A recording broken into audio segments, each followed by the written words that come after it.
How to monetize Instagram. If you're wondering how to monetize Instagram, you've come to the right place. Let's get started. So the first thing you want to do is go ahead and open your Instagram and go ahead and click on your profile icon at the very bottom right corner. So you'll see 3 bars at the top right corner, so go ahead and click on that.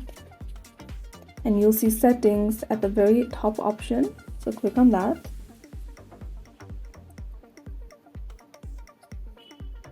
So if you are not in a professional setting, you do need to change your account to that. To do that, you can go to your account, scroll down, and you can see switch account type. So click on that, and you can see it says business account, personal account, and right now I'm on a creator account. So make sure that you are on a creator account as well, because monetization will not be available in your personal account. So once you're on a creator account, you can go ahead and click on this creator option at the third option right here. And you can see at the very bottom, it says monetization status. So click on that.